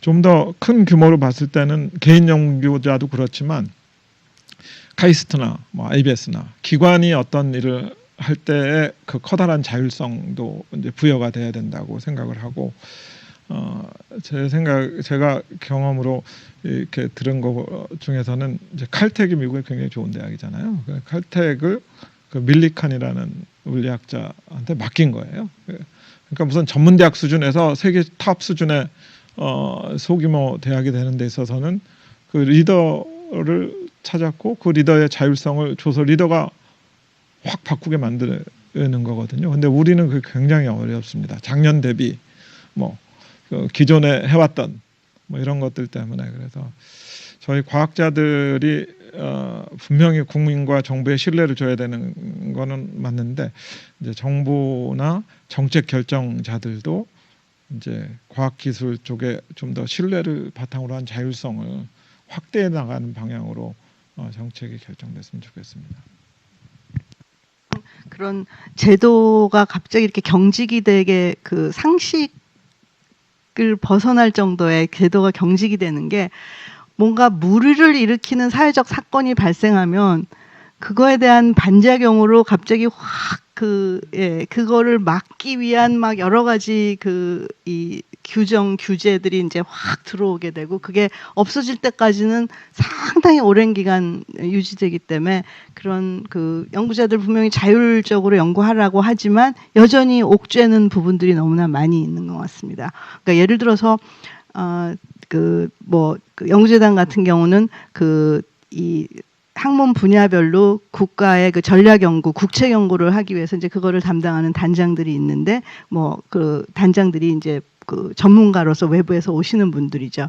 근데 이제 그분들이 뭐 예를 들어서 뭔가 이 투명하지 않게 일을 처리했다라는 아주 일부 사건이 뭐 나오면은 갑자기 모든 단장들의 손발을 꽉 묶어서 전문성을 발휘하지 못하게 평가에 관여하지 못하게 이런 식으로 제도가 확 경직이 된다거나 또는 뭐 작년에 그 조국 전 장관의 그 자녀 논문 사건이 이제 불거지면서 거기서 이제 그 자녀 이름이 논문에 들어가는 이런 문제 또는 사사의 어떤 뭐를 사사하는 문제 이런 것들이 이제 문제가 되면서 이제는 그 젊은 그 청소년들이 연구에 참여하는 것 자체가 지금 어려워지게 되는 그래서 그 뭔가 관심이 있는 그 어린 그 청소년들을 연구에 불러들이는 이런 거가 이제 모든 거에서 어려워지는 그런 그 부작용들이 마구 생기는 것 같거든요.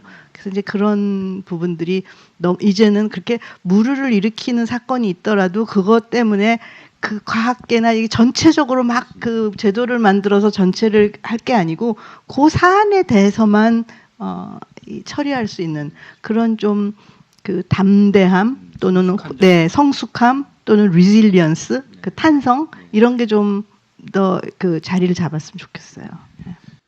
하여튼 그 지금 그런 걸 그냥 표현하면 빈대 잡으려고 초가상간 태우는 그게 많지요.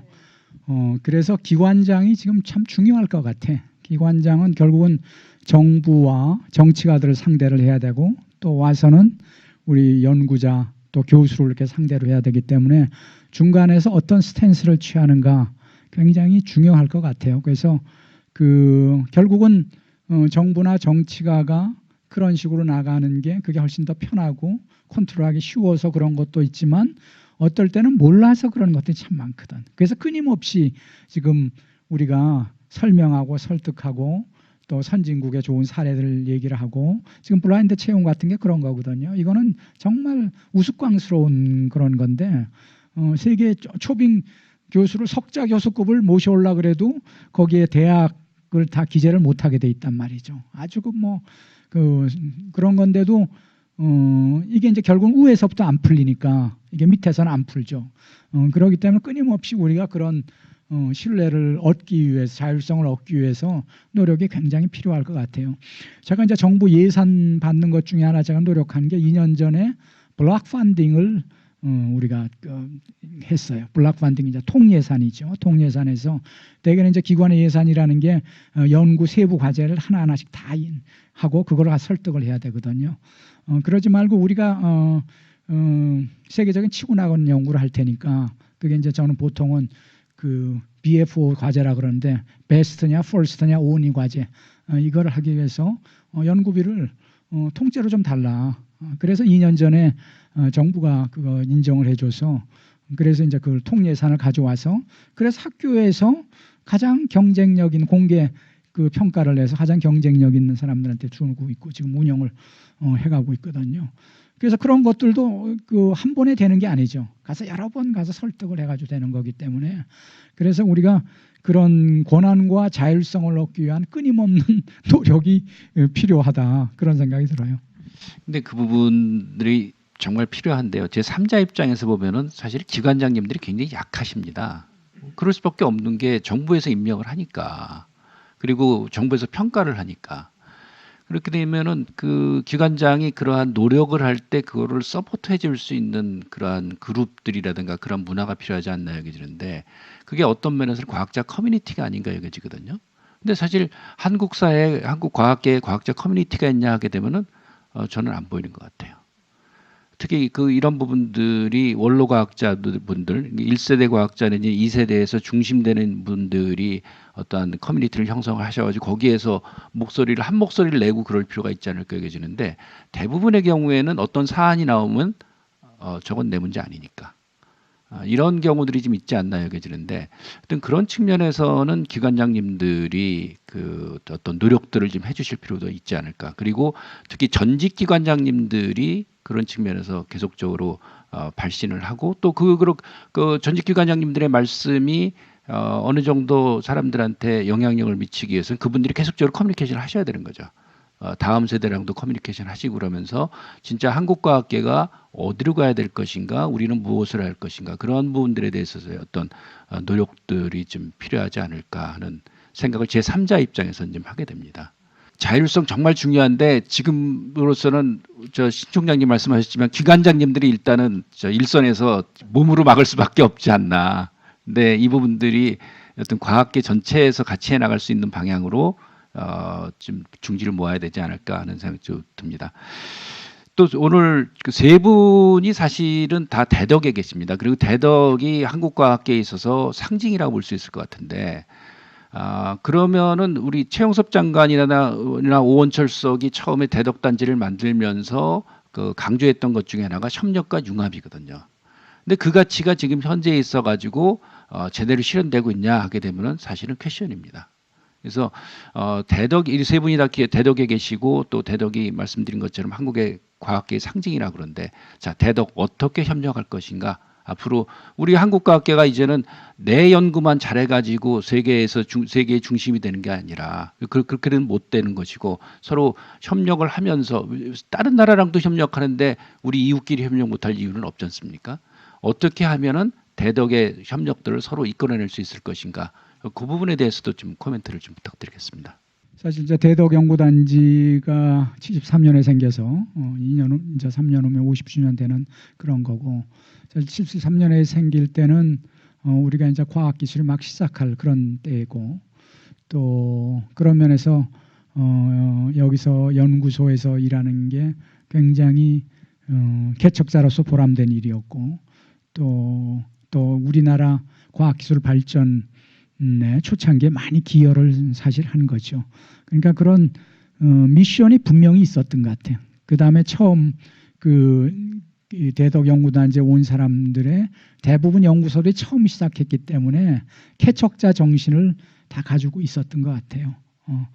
그러다가 이제 결국은 이 대학도 연구 능력이 발전하고 또 연구자들이 좋은 연구자 대학에 많이 가고 또 우리나라의 큰 기업들에서 자체 연구소도 있고 그렇기 때문에 이 많은 좋은 인력들이 사실은 선호하는 그런 그 연구소가 좀 되지 못한 그런 지금 분위기가 좀 있는 거죠.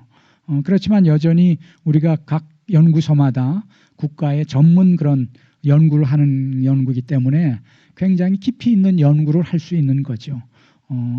사실은 그 기업의 연구소의 연구라는 거는 굉장히 단기적인 연구죠. 프로덕트를 위한 연구요. 그런 면에서 우리 정부 출연 연구소는 각 쓰임별로 굉장히 오랫동안 연구를 할 수 있는 거죠. 지금 이제 결국은 우리가 이제 캐치업에서부터 이제 선도에 나갈 때 결국 연구 결과가 나오려면 10년에서 30년 걸리는 거죠. 그러니까 한 우물 파는 사람들이 이제 나와야 되는 거고 그런 면에서 저는 정부 출연 연구소의 역할이 분명히 있고 또 연구자들이 그런 면에서 새로운 시대적인 그런 사명감을 가져야 된다고 생각을 해요. 또한 지금의 연구는 뭐 여러분 잘 아시겠지만은 이제는 분야 간의 경계가 무너져 가기 시작하고 또 새로운 발견과 발견이 한 분야에 깊이 들어가 가지고는 거의 지금 끝난 거죠. 이게 그래서 서로들 협력과 융복합의 그런 연구가 굉장히 저는 중요하다고 그렇게 생각을 하는데 그 융복합을 강제적으로 하려고 그러면 결코 안 되는 것 같아요. 강제적으로. 융복합 연구가 왜 잘 안 되느냐. 첫 번째는 자기 분야에서 끝까지 못 가봤기 때문에 그렇다고 생각을 해요. 끝까지 가보면은 그 다음에 내가 좀 더 잘하려고 그러면 나의 지식은 내가 한계가 있기 때문에 당연히 다른 분야의 사람들은 이제 찾기 시작을 하죠. 그래서 각 분야에서 끝까지 가는 사람들이 있어야 되고 그 다음에 거기서 더 나가겠다는 그런 과학기술에 대한 그런 열정이 있어야 되는데 사실은 이 코로나 바이러스가 저는 굉장히 우리나라에 좋은 위기라고 생각을 해요. 그러니까 좋은 위기죠. 그래서 기회예요. 그래서 good crisis. 굉장히 좋은 good crisis예요. 왜냐하면 이번 이런 기회를 통해서 많은 지금 출원 연구소들이 협력을 하려고 그러고 산학연이 협력을 하려고 그러고 심지어는 사실은 과학계가 의료계하고의 협력은 거의 없었어요. 그런데 코로나 바이러스로 인해서 그런 분위기가 만들어지고 그래서 우리 이 대표도 참가하시는 우리가 항바이러스 이 건강구현 협의회라는 걸 만들었어요. 거기에는 산학연관 의료병까지가 다 합쳐가지고선 우리가 이게 모여서 우리가 이걸 어떻게 극복하고 그다음 포스트 코로나 시대에 어떤 기술을 개발할 거냐 그런 것들을 연구를 하고 있는 거거든요. 그래서 이번 기회에 사실은 대덕연구단지가 이런 융복합의 분위기를 이렇게 창출하고 이런 걸 하나 이렇게 성공시키면은 그런 롤 모델이 사실 안 나온 거거든요. 성공시키면은 이게 융복합적인 분위기를 통해서 우리가 또 한개 뛸 수 있구나 이런 걸 보일 수 있는 굉장히 좋은 기회가 되는 것 같아요. 이 대덕연구단지에 들어온 지가 이제 반년이 좀 넘어서요. 그렇게 사실 IBS가 국내 뭐 대덕연구단지 내 출연 기관이나 또 국내 다른 기관하고 협력에 대한 그 퀘스천이 들어왔을 때 좀 어렵더라고요 답변하기가. 이게 크게 지금 현재로서 진행되는 게 많지 않아도 고민 뭐 이런 게 있거든요. 근데 저희가 이제 카이스트하고는 협력이 굉장히 잘 되고 있습니다. 그래서 카이스트하고 IBS가 이제 거의 뭐 지근거리에 있으면서 저희가 사실은 IBS가 연구 인력에 관한 거를 이제 과기원이나 뭐 대학에서 이렇게 지원을 받는 건데 그래서 지금은 그런 협력을 통해서 굉장히 카이스트 학생들도 저희 연구에 참여를 하고 또 카이스트 교수들도 저희 연구에 참여하면서 연구 성과가 극대화되고요. 또 저희가 앞으로 추진하려는 그런 캠퍼스의 인스티튜트화를 할 때도 이제 카이스트가 선도적으로 이끌어갈 수가 있거든요. 그래서 저희가 지금 보면 카이스트, UST하고는 이제 협력이 좀 이루어지고요. 학생 측면에서 그렇지만 다른 출연하고는 협력이 그렇게 깊지는 않은 것 같습니다. 그래서 지금 말씀하신 대로 이렇게 각 연구소 간의 배려를 좀 낮추는 노력이 필요하고요.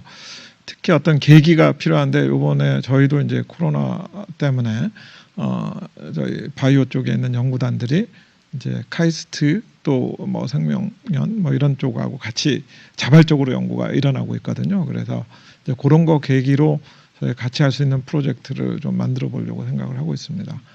그래서 지금 대덕 연구단지 내에서 이렇게 연구소들이 굉장히 여러 연구소가 모여 있다는 게 이제 국가의 강점이기도 하고 또 어떻게 보면 약점일 수도 있습니다. 이게 한 군데 다 모여 있으면서 근데 거기에 서로 소통이 잘 안 이루어지는 게 이제 저희가 약간 신생이기 때문에 그렇기도 하지만 이쪽 문화도 좀 그런 것 같습니다. 보면 저도 며칠 전에 신성동 쪽으로 식사를 하러 가면서 이렇게 연구소가 많은데 뭐가 같이 이루어져 있느냐라고 물어봤더니 네, 점심시간에 다 나와서 비슷한 식당을 사용합니다.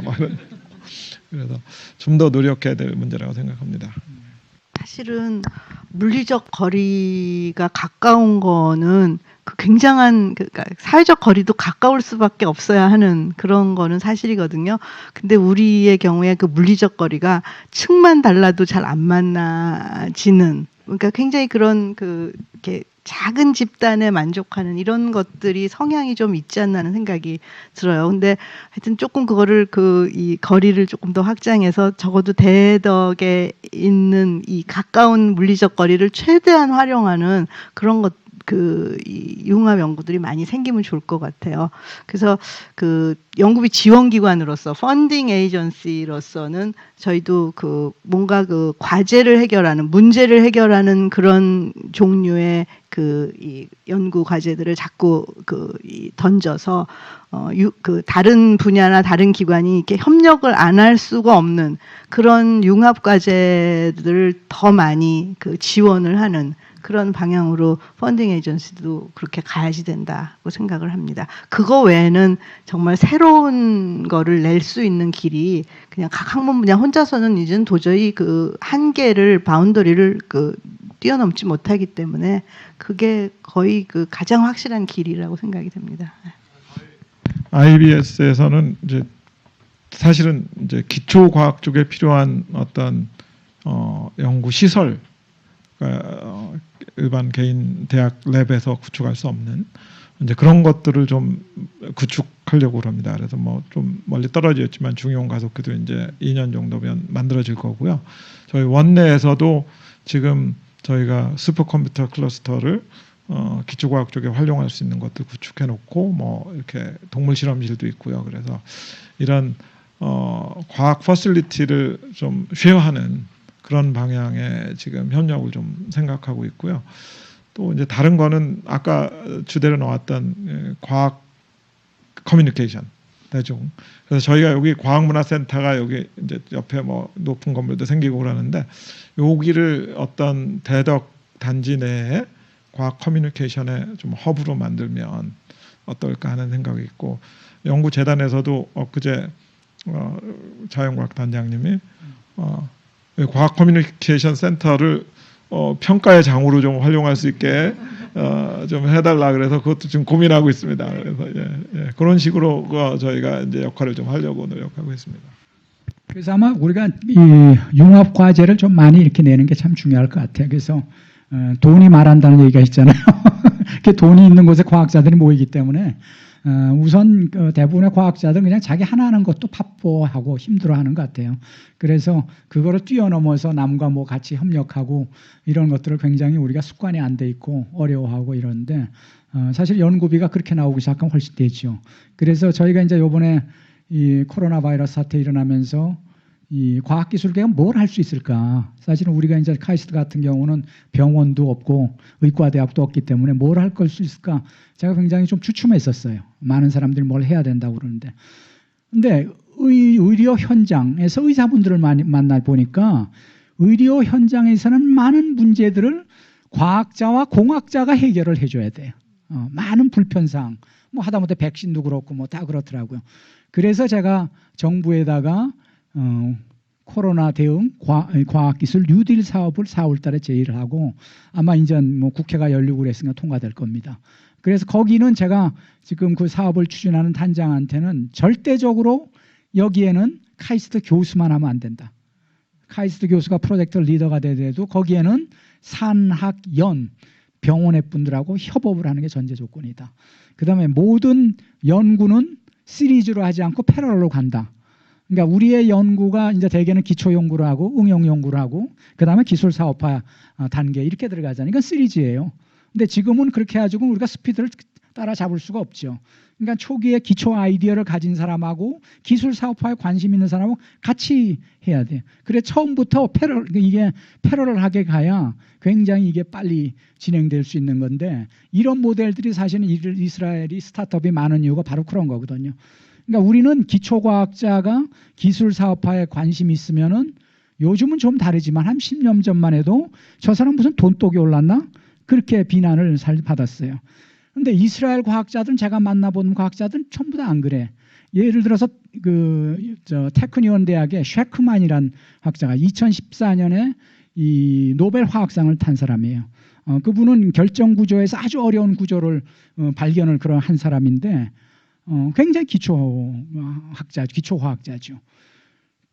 거기서도 제가 놀랐고, 그런데 나하고 이제 식사를 하면서 같이 얘기를 하는데 자기가 이 테크니온에서 30년 동안 기업가 정신 교육을 가르쳤다는 거예요. 그러면서 그 기업가 정신 교육을 받은 많은 사람들이 지금 스타트업의 CEO라는 거예요. 그래서 제가 깜짝 놀랐어요. 근데 테크니온의 그때 총장이 라비라고 있는데 그건 생물학자인데 그 사람도 그 얘기를 하는 거예요. 뭐 자기도 생물학자인데 자기도 스타트업하고 자기도 20년간 강의를 했다는 거죠. 그러니까 이 기초하고 응용과 기술 사업화가 그냥 한 울타리 안에서 움직이는 거란 말이에요. 그래서 우리도 이제 그런 쪽으로 좀 시프트를 해야겠다. 그래서 제가 이제 지금 교육에 중요한 변화를 제가 주려고 그러는데 이때까지 교육이라는 거는 대학은 교육과 연구를 하는 더블 힐릭스 모델이었어요. 근데 제가 트리플 힐릭스 모델을 지금 도입을 하고 있어요. 그게 뭐냐면 교육과 연구와 기술 사업화가 같이 어울리는 그렇게 해서 어떤 연구 테마가 있으면 그거를 위해서 교육을 하고 그 다음에 거기를 바로 기술 사업하는 그런 모델로 우리가 나가면은 훨씬 더 지금 융합적인 분위기가 성숙이 될 거고 이루어질 거라고 생각을 해요. 여튼 말씀 들어보니까는 많은 그 대덕에서의 교류가 촉진이 될 수 있겠다 하는 생각이 좀 들기도 합니다. 그 융합 연구하고 그러실 때 대개의 경우는 이공계 분들끼리만 하시는데 인문 쪽 사람들도 같이 이렇게 하는 것도 이제는 좀 생각해 보실 때도 되지 않았나 하는 생각도 듭니다.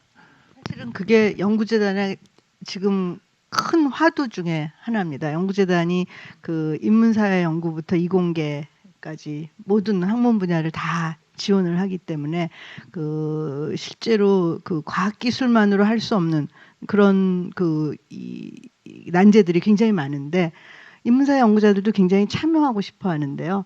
근데 원함은 있는데 여태껏 그런 연습을 해본 경험들이 별로 없기 때문에 다 그냥 연구비 융합으로 들이더라도 또 따로따로 가져가서 따로따로 하는 이런 그 시기여서 진짜로 이 어떤 문제를 풀기 위해서 여러 각도로 보는 그런 게 필요한 것 같습니다. 그래서 일례로 지금 그 코로나 바이러스로 유발된 이런 그 전염성 질병에 우리가 어떤 연구를 해야 되는가에 대해서 연구재단이 지금 꼭 연구재단만 할 수 있는 일이 아니고 국가 전체로 어떤 영역의 일을 해야 되는가를 저희가 지금 짜고 있거든요. 그리고 그 중에 일부를 연구재단이 할 텐데 거기에는 중요한 부분이 그 인문사회 쪽에서 이런 그 전염성 그 질병이 왔을 때의 그 사회적인 그런 그 대비를 하는 여러 가지 인문학적인, 심리학적인, 사회과학적인, 뭐 경제, 뭐 파이낸스 전부 들어가서 이런 부분들을 같이 고민해서 푸는 그런 그 아젠다들을 지금 자꾸 개발을 하려고 하고 있습니다. 네. 그러실 때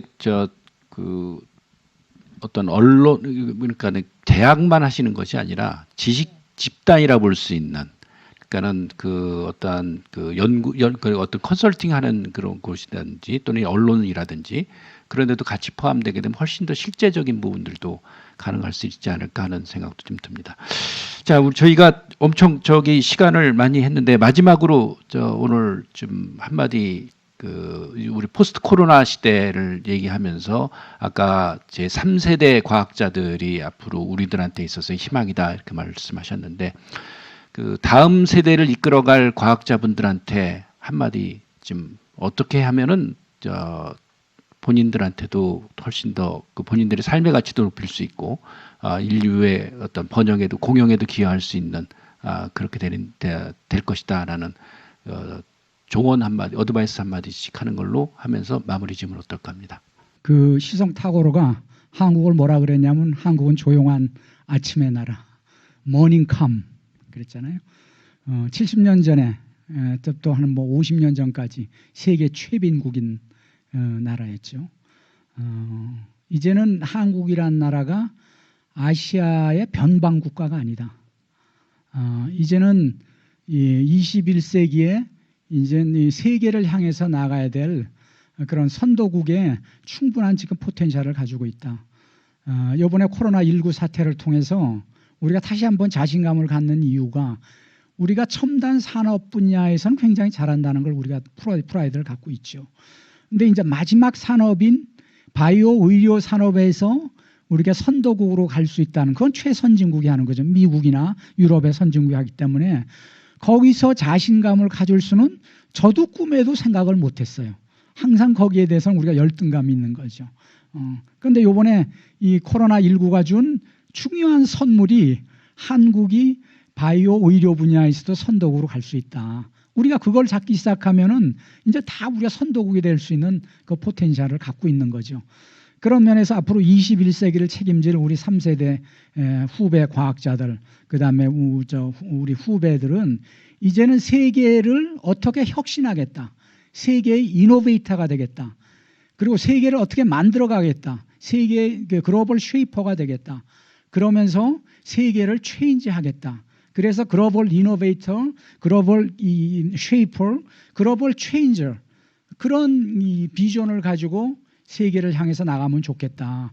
학문적인 면에서도 마찬가지죠. 이제는 내가 하고 있는 이 사이언스가 이제 세상을 이노베이션하고 세상을 바꾸고 그다음에 세상을 새롭게 만들어가는 그런 그 자신감을 가지고 하면은 이거는 이 본인도 과학자로서 프라이드를 가질 뿐만 아니라 또 인류 사회에 기여하는 그런 건 학자가 될 거라고 생각을 해요.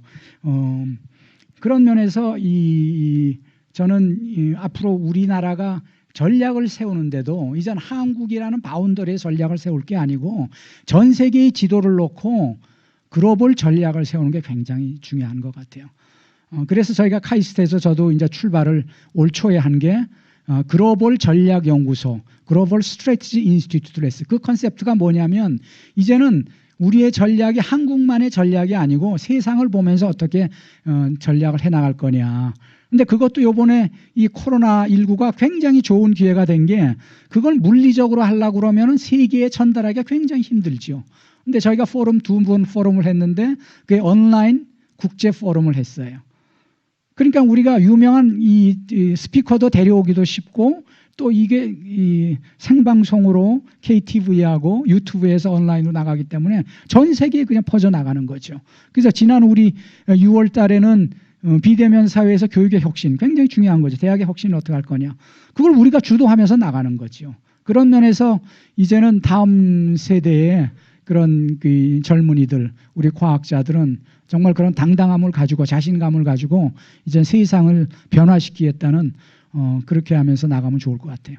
어떻게 보면은 지금 그 어떤 열등감을 극복하고 하는 거는 우리 같은 기성세대들은 그 사이에 우리나라의 수준이나 이런 걸로 볼 때 많이 뒤쳐졌다가 이제 쭉 올라가는 이런 과정이었기 때문에 그 열등감을 가지고 있는 상황일 텐데 제가 볼 때 요즘 젊은 사람들은 한마디로 거침이 없는 것 같아요.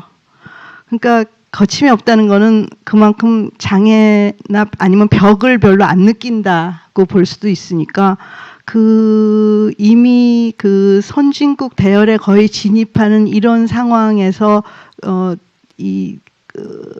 시작하는 그런 차세대 우리 후배들은 정말 거침없이 이미 그런 거를 할 수 있는 이 모든 거를 받았기 때문에 거침없이 자신이 생각할 때 자기가 하는 거가 거의 세계의 최초거나 중심이다라는 그런 생각으로 거침없이 나갔으면 좋겠습니다. 그럴 장점을 충분히 갖고 있고 그렇게 할 수 있다고 생각이 되거든요.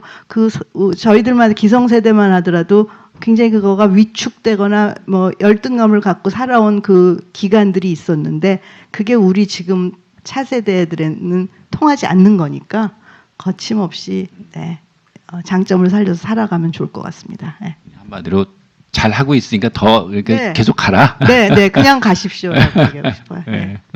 우리 노 원장님은 저도 두 분 말씀에 동의하고요.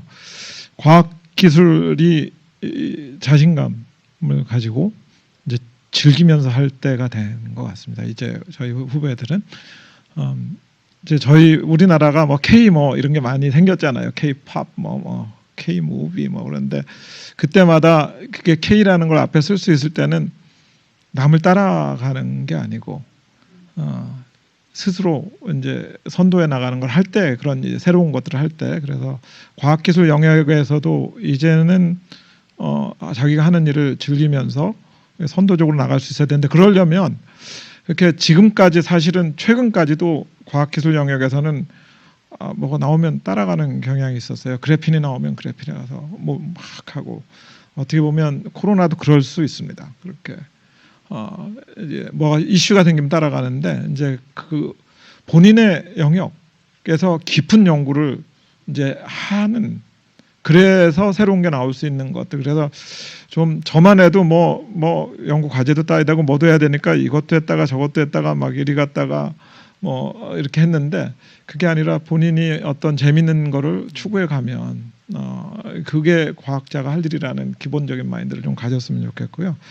이제 지금 우리 상황에서 필요한 게 어제 이제 제가 뭐 서울 포럼에서 좀 느낀 게 지금 인류가 도전을 받고 있는 거는 많은 부분 자연에서 오는 그러니까 인간 뭐 국가 대 국가의 뭐 일본과 한국의 관계에서 뭐 이런 것도 생기지만 더 큰 문제들은 자연에서 오거든요. 이번에 그걸 우리가 이제 느꼈잖아요. 그리고 뭐 대기 환경이라든가 뭐 여러 가지 인간이 풀어야 될 과학적 난제는 자연에서 오기 때문에 이제는 우리 후배 과학자들이 자연을 상대로 그러니까 자연에 대한 새로운 발견을 해놓고 이게 언제 쓰일지 모르겠지만 자연에 대해서 내가 새로운 디스커버리를 만들고 뭐를 지식을 축적해 놓아서 인류 전체를 구제하고 이끌어 나가 인류 사회를 유지해 나갈 수 있는 그 서스테이너블한 인간 사회를 만드는 데 기여를 하는 게 결국은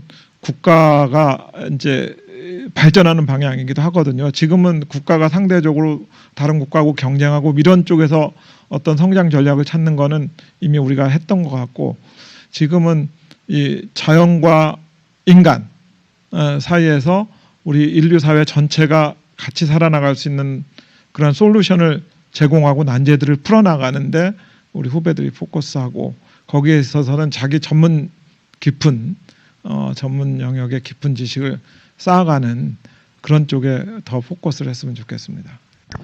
네, 이제는 정말 우리가 한국만을 바라보지 않고 바라보지 말고 세계를 바라보고 더 나아가서는 우주를 바라보면서 과학을 하고 그걸 통해서 자기 자신의 개인적인 그 성취도 그렇고 인류 공용에도 이바지할 수 있는 그런 과학자들이 되기를 바란다 이런 말씀을 좀 주셨습니다.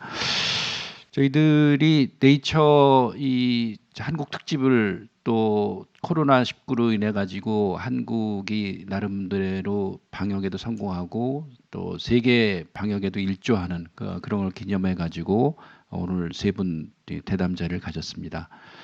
굉장히 다양한 얘기들이 나왔습니다. 그 어떤 자율성 확보에서부터 또 우리 과학이 여기까지 오기까지의 그런 과정도 한번 되짚어봤고 또 이 대덕단지에서의 융합을 어떻게 해야 될 것인가 이런 고민들도 같이 나누고 그랬는데 하나하나 잘 이렇게 풀어져 나가면서 대덕단지가 정말 한국 과학계에 있어서의 명실상부한 그러한 그 중심으로서 또 기여할 수 있는 그런 계기가 또 오늘 단초가 마련되지 않았나 여겨지고요. 앞으로도 많은 그 활약을 좀 기원하고 또 아까 말씀드리고 그랬지만은 과학자 커뮤니티가 중요한데 그런 쪽에 있어서도 세 분의 큰 역할을 기원하면서 오늘 좌담회 마치도록 하겠습니다. 감사합니다.